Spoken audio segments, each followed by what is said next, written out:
मोदी सरकार बोलती है कि बेटी बचाओ बेटी पढ़ाओ। अब देखो बेटी की हालत क्या हो गई। हम सड़क पे आज 20 दिन से भटक रहे इधर उधर। पावर जो है उनके हाथ में, बीजेपी के हाथ में है, और वो जो है युवा को बेरोजगार बनाते। रोजगार देंगे क्यों? सभी को तो जैसे ये इंस्टीट्यूट, हवाई अड्डा है और सारी बड़ी बड़ी कंपनियां हैं, उसको प्राइवेट को बेच दिया। फिर ये नौकरी क्यों देंगे? नौकरी देकर क्या करेंगे? सरकार बार बार कहते हैं बेटी बचाओ बेटी पढ़ाओ। आज बेटी पे खुलेआम लाठीचार्ज किया जा रहा है, रोड पे दौड़ाया जा रहा है। उनको पकड़ पकड़ करके जो मेल कैंडिडेट, जो मेल कांस्टेबल होते हैं दिल्ली पुलिस का, वो उनको पकड़ पकड़ के और बैठाते हैं वैन में।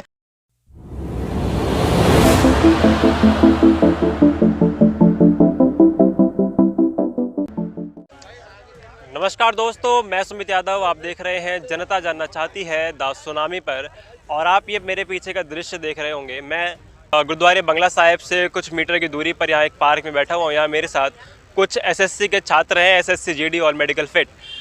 इनकी समस्या क्या है वो मैं आगे इन्हीं के मुंह से आपको सुनाने की कोशिश करूंगा। लेकिन ये परिस्थिति हमारे देश की जो है, जो हमारे देश की इस समय की स्थिति है, वो मैं इस दृश्य में दिखाने की कोशिश कर रहा हूँ। पिछले 2 महीने से लगातार किसान आंदोलन की कवरेज में आपको दिखा रहा हूँ। एक तरफ किसान वहाँ आंदोलन पे सड़कों पर बैठे हुए हैं, दूसरी तरफ ये जो छात्र हैं हमारे देश के युवा, 2014 में प्रधानमंत्री मोदी, जो कि उस समय मुख्यमंत्री थे गुजरात के, वादा करते हैं, अपने मैनिफेस्टो में लाते हैं कि हर साल 2 करोड़ यूरो रोजगार दिए जाएंगे। ये छात्र 2018 से ऑल मेडिकल फिट और इनकी जो तमाम दिक्कत ज्वाइनिंग मांग रहे हैं, क्योंकि सारे एग्ज़ाम्स क्लियर कर चुके हैं। 2021 चल रहा है, 2018 3 साल हो चुके हैं, लेकिन अभी तक ज्वाइनिंग नहीं हुई है। सिर्फ इन्हीं की समस्या नहीं है, समस्या देश के हर युवा की है और हर बेरोजगार की है। क्योंकि आप बंगाल जाते हैं तो बंगाल में 75 लाख वैकेंसीज निकल आती हैं, लेकिन इधर जो लोग अपने एग्ज़ाम्स क्लियर करके बैठे हुए हैं, ऑल मेडिकल फिट हैं, उनकी अभी तक ज्वाइनिंग नहीं हुई है। एसएससी की समस्या लगातार मैं आपको अपनी वीडियोस में बताने की कोशिश कर रहा हूँ। समस्या ये है कि आप अगर फॉर्म भरते हैं तो आपके एग्ज़ाम्स कब होंगे आपको उसकी डेट मालूम नहीं होती है। आपके एग्ज़ाम्स हो जाते हैं तो रिज़ल्ट कब आएगा आपको उसकी डेट मालूम नहीं होती है। रिज़ल्ट आते हैं तो ज्वाइनिंग का पता नहीं होता कि हमारी ज्वाइनिंग कब होगी। इन्हीं बच्चों से बात करेंगे, छात्रों से बात करेंगे कि कब से यहाँ पर मौजूद हैं, कितने लोग हैं और क्या ये लड़ाई लड़ रहे हैं। तो यहाँ पे समझेंगे। पहले यहाँ पे कुछ लड़कियाँ भी मौजूद हैं। भारतीय जनता पार्टी का नारा बेटी बचाओ बेटी पढ़ाओ, और बेटी पढ़ के करेंगी क्या उसका पता नहीं है। बेटी पढ़ के सड़कों पर बैठ रही हैं, लेकिन उसके हम क्या करेंगे उसकी स्थिति नहीं है। कुछ लड़कियों से भी बात करेंगे, क्योंकि बहुत बुलंद नारा है ये, बेटी पढ़ाओ बेटी बचाओ। बेटी पढ़ के कहाँ जाएंगी उसका हमें पता नहीं है। मैडम, आपका नाम क्या है और कहाँ से हैं?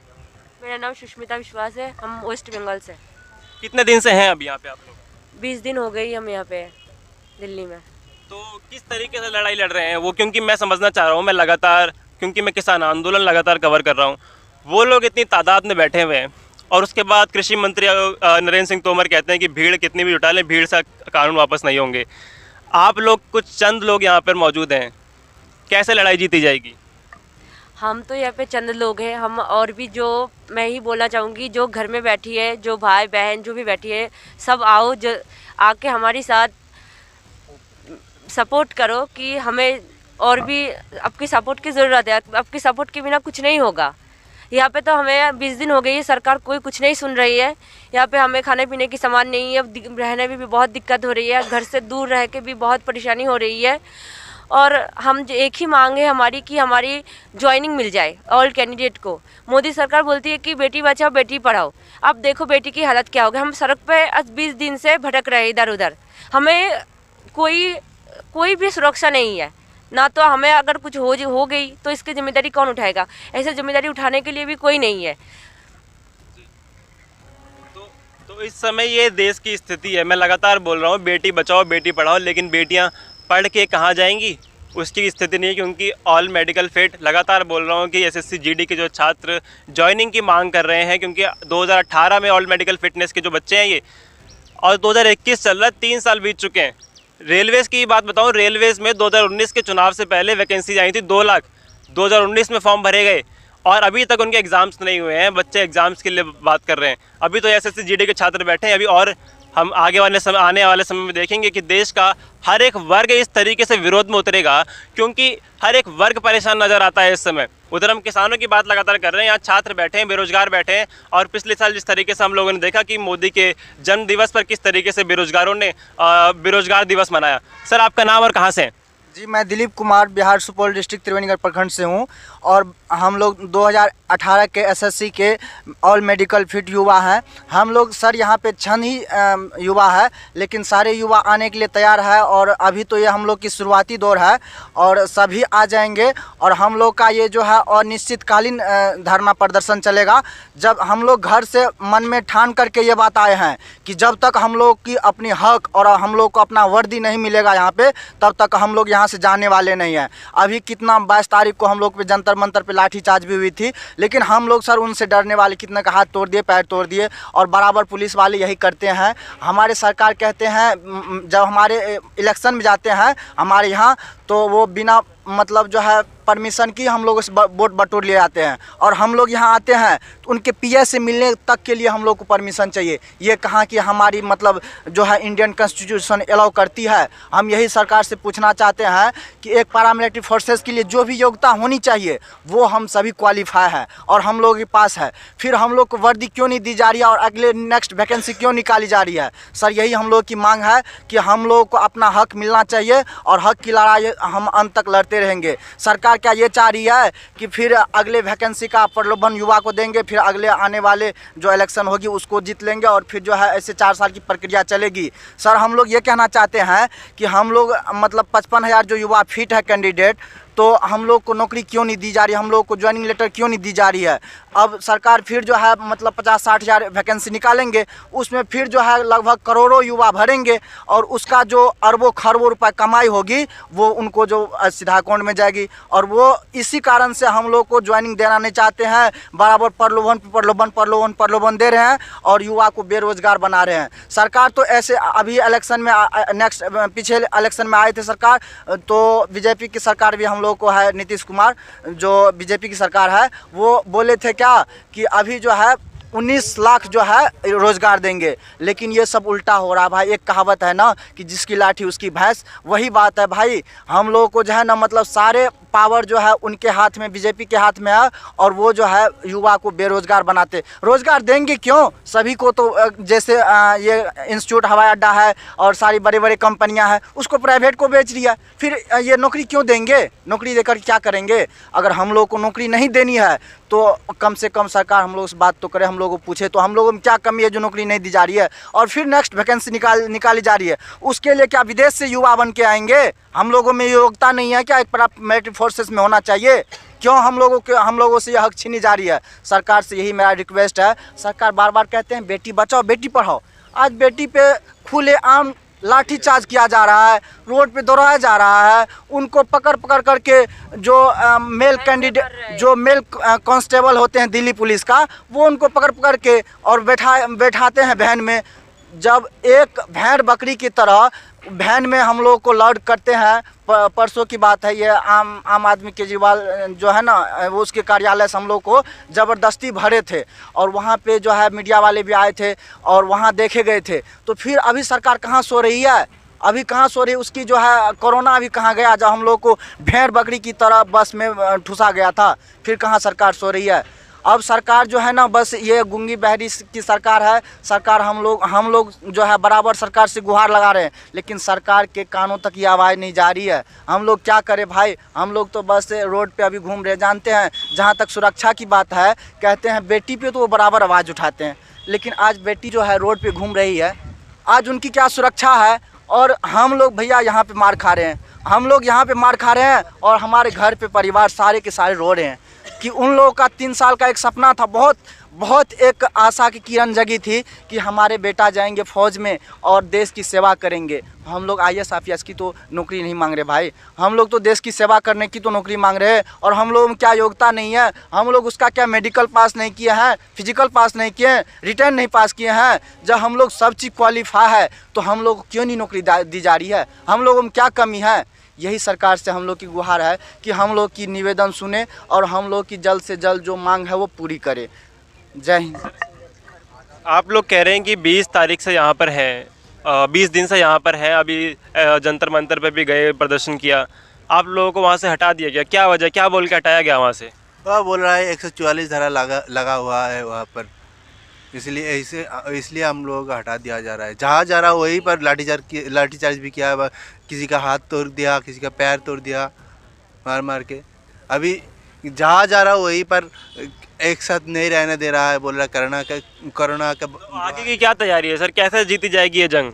हम लोग तो ऐसे चला रहेंगे, चलते रहेंगे। ये हम लोगों का हम लोग का सर प्रदर्शन बस एक ही चलते रहेगा। नारा है, वर्दी दो या अर्थी दो। तो हम लोग तो मन में ठान के ये चले हैं कि वर्दी नहीं देंगे तो हम लोग का यहाँ से अर्थी जाएगी। चाहे कितनों लाठी चार्ज कर ले, कितनों मार ले दौड़ा चाहे कितनों कुछ कर ले, हम लोग ऐसे ही बराबर प्रोटेस्ट करते ही रहेंगे। और हम लोग को जब तक ज्वाइनिंग मिलेगी नहीं तब तक हम लोग ऐसे चलते रहेंगे, वर्दी मतलब प्रोटेस्ट करते ही रहेंगे। क्योंकि सर आप देखते हैं कि बराबर जो हम लोग पे लाठी चार्ज की जा रही है। कोई सर आज तक की न्यूज़ वाले हैं उनको हम लोग ने कॉल किए, बुलाए, सर हम लोग परेशानी को थोड़ा बुझाइए, आवाज़ उठाइए सर। जबकि हमारे इंडियन कॉन्स्टिट्यूशन में अनुच्छेद 17 में जब प्रेस की स्वतंत्रता है सर, तो फिर अब लगता है इससे सर अनुभव हो रहा है कि प्रेस वाले ने अपने स्वतंत्रता को सर बेच दी है।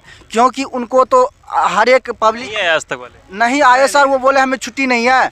और सर एक उस रोज़ जंतर मंतर पे न्यूज़ वाले आए, वो अपना जो भी था मतलब जो भी सामान था वो बैग से बाहर नहीं निकाले, मोबाइल में बना लिए। बोले क्या भाई मुझे ऊपर से बहुत प्रेशर है, मेरी बात समझो। और वो मोबाइल में बना लिए, बोला डलने का होगा डल जाएगा, नहीं तो भाई हम नहीं कर सकते हैं क्योंकि ऊपर से हमें प्रेशर है। अब तो भाई लगता है हमें कि यहाँ की लगता है इंडियन कॉन्स्टिट्यूशन जो है वो भी बिक रही है। क्योंकि ये जो है प्रेस वाले जो सभी की आवाज़ को उठाते हैं वो उनको भी दबाया जा रहा है। यहाँ तक कि भैया हम लोग कहीं पे परमिशन के लिए जाते हैं, बड़े बड़े जैसे DSP IG और DSC को ऑफिस जाते हैं, तो वहाँ पे कहा जाता है बेटे हम परमिशन नहीं दे सकते हैं, हमें ऊपर से दबाव, हमारी मजबूरी है, हम परमिशन नहीं दे सकते हैं। हम क्या करें भैया। अब हम लोगों पे जो ये मतलब लाठीचार्ज किया जा रहा है ये सरकारी तो करवा रही है, पुलिस प्रशासन किसके अंदर है, सरकार की तो अंदर है। अब हम लोगों का नारा है कि हम लोग लाठीचार्ज क्यों करवा रहे हैं, आपको मारना है सीधा गोली मारो, क्योंकि आपका भी झंझट एक बार में ख़त्म हो जाएगी। नहीं तो हम युवा ऐसे नहीं मानने वाले हैं, जब तक हम लोग की हक मिलेगी नहीं तब तक हम ऐसे नहीं मानने वाले। वो सोच रहे हैं डरा धमका करके इन लोगों को भगा देंगे, लेकिन हम लोग अपना हक के लिए मर सकते हैं, मिट सकते हैं, लेकिन पीछे नहीं हट सकते। हम लोग ये मन में ठान करके चले भैया। तो एक खौफ भी नज़र आता है कि जो छोटे पत्रकार हैं उनके अंदर भी, और लगातार जैसे कि उन्होंने बताया कि आज तक को भी कॉल किया गया लेकिन वो व्यस्त हैं, क्योंकि बंगाल में चुनावी रैलियां चल रही हैं प्रधानमंत्री मोदी की, अमित शाह की, तो व्यस्त है थोड़ा चुनाव प्रचार में भी भारतीय जनता पार्टी के। और भी लोगों से बात करेंगे और समझना बहुत ज़रूरी है क्योंकि देश के युवा का मुद्दा है, देश के भविष्य का मुद्दा है। और भी लोगों से बात करेंगे, बैनर पे क्या लिखा है समझेंगे और क्यों इन लोगों से ही बात करेंगे। और चीज़ें समझना बहुत ज़रूरी है क्योंकि ये स्थिति ऐसी है, क्योंकि लगातार अभी भी मैं आया यहाँ पर, आप में से कितने लोग ये जानते हैं कि SSC के छात्र इस तरीके से प्रदर्शन कर रहे हैं? क्योंकि हमारे देश का नेशनल टेलीविज़न, हमारे देश के जो मुख्य धारा के पत्रकार हैं, मुख्य धारा के जो न्यूज़ चैनल हैं, वो इस चीज़ को दिखा नहीं रहे हैं। क्यों नहीं दिखा रहे? क्योंकि वो व्यस्त है चुनावी रैलियों में, प्रधानमंत्री मोदी के जो कि रैलियों के प्रचार करने में। वो आप क्योंकि देखेंगे लगातार TV चैनल्स पर तो बंगाल की खबरें आ रही होंगी, ना आपको इधर किसानों की खबरें वहाँ पर दिखाई देंगी, ना आपको इन छात्रों की बातें वहाँ सुनाई देंगी। और भी लोगों से बात करेंगे और बच्चों से बात करेंगे क्या समस्याएं हैं और कब तक की तैयारी है। सर कब तक की तैयारी है? ये बहुत दिन की तैयारी है। हम लोग घर से जब निकलते हैं तो यही ठान के निकलते हैं, अर्थी दो या वर्दी दो। भर्ती की बात आप कर रहे हैं सर, उससे क्या हासिल होगा? हम क्योंकि जो आत्महत्या है उसको हम लगातार हम ये मानते हैं कि सबसे जो अपराध मानते हैं उसको, आप अर्थी की मांग कर रहे हैं। नहीं सर, हम लोग बहुत दिन से यहाँ है, 20 दिन से, लेकिन सरकार हमारे बात कोई नहीं सुनता है इधर। बहुत किसके पास गए आप लोग? अमित शाह के पास गया था, BJP कार्यालय में गया था, और कल भी SSC चेयरमैन के पास गया था, सभी के पास गया था, लेकिन कोई नहीं सुन रहा है हमारे बात जी। इसीलिए हम चाहते हैं कि वो सरकार हमें अर्थी दे या वर्दी दे, कोई भी चलेगा भाई। तो अर्थी दे या वर्दी दे, सरकार से ये मांग लगातार की जा रही है। SSC GD के ये छात्र, और ये अभी मैं लगातार बोल रहा हूँ कि अभी ये सिर्फ SSC GD के छात्र हैं, आपको देश के अलग अलग कोने से अलग अलग छात्र यहाँ पर दिखाई अगले आने वाले समय में कुछ देने वाले हैं। मैं दावे के साथ ये बात कह सकता हूँ। क्योंकि लगातार हम इस देश की परिस्थिति ये देख रहे हैं कि किस तरीके से किसान परेशान है, किस तरीके से देश का युवा परेशान है, देश की महिलाएं परेशान हैं। बेटियां भी यहाँ बैठी हुई हैं। भारतीय जनता पार्टी ये नारा लगा के देश में आई कि बेटी बचाओ बेटी पढ़ाओ, और बेटियों के यह हाल कि बेटी पढ़ के क्या करें, बेटी पढ़ के सड़कों पर बैठी हुई हैं। तो दोस्तों मेरी यही मांग है, इस वीडियो से मैं लगातार अपनी वीडियोज़ में कोशिश कर रहा हूँ आवाज़ उठाने की। आप लोगों की एक मदद, वीडियो को शेयर करें, लोगों तक पहुंचाएं और लोगों से कांटेक्ट करें, मदद करें इन बच्चों की, क्योंकि बात आगे तक पहुंचनी चाहिए, बात ऊपर तक पहुंचनी चाहिए, दबाव बनना चाहिए। क्योंकि ये कब तक बैठे रहेंगे? किसान तो कहते हैं कि हम 6 महीने का राशन लेके बैठे हुए हैं, उनके पास पूरी सुविधा है, पर ये बच्चे कहाँ जाएंगे? शेयर करें इस वीडियो को, बात आगे तक पहुँचनी चाहिए, बात उठनी चाहिए, क्योंकि अभी तक हम लोगों में से कितने लोगों को पता है कि इस तरीके से छात्र प्रदर्शन कर रहे हैं। शेयर करें वीडियो को। मिलेंगे हम किसी और वीडियो में छात्रों के बीच से, किसानों के बीच से, कोई किसी और खबर के साथ। तब तक के लिए नमस्कार, खुश रहें, स्वस्थ रहें।